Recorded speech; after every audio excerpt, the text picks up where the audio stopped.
5 alasan mengapa kamu sulit sekali mendapatkan pekerjaan. 1. Persaingan sangat ketat. Ketatnya persaingan ini memaksa kamu untuk terus meningkatkan kemampuan diri.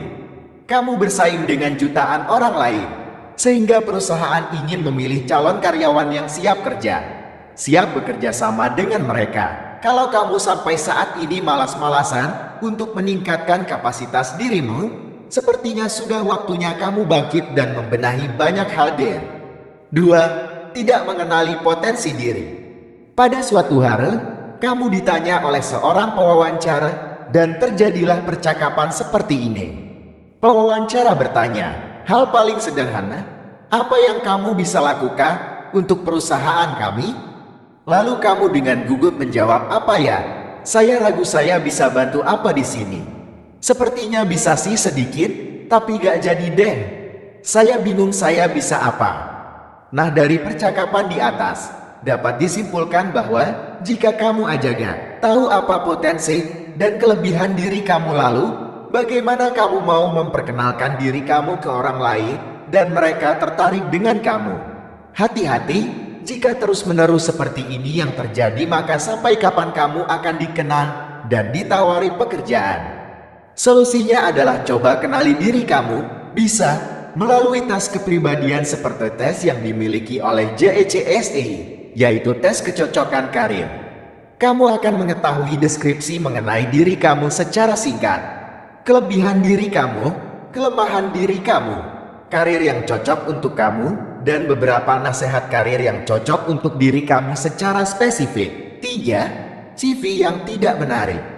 Banyak para pencari kerja yang berpikir bahwa CV yang menarik hanya dilihat dari desain, seperti yang ditawarkan akun-akun penjual jasa edit, dan desain CV mereka hanya terfokus pada desain yang berwarna-warni dan rapi.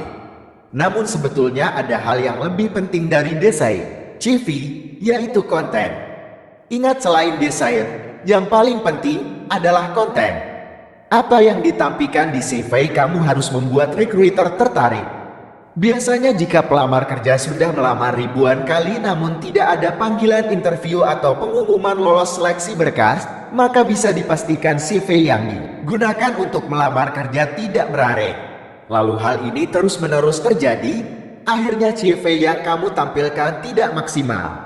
Selanjutnya, kamu melamar kerja dengan CV tersebut. Orang yang bertugas menyeleksi CV tidak tertarik melihat CV kamu. Akhirnya, ya CV kamu terlewatkan.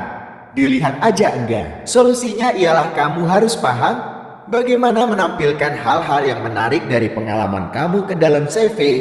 Itu akan kami ajarkan jika kamu mengikuti pelatihan siap kerja lo. 4. Tidak paham caranya melamar kerja.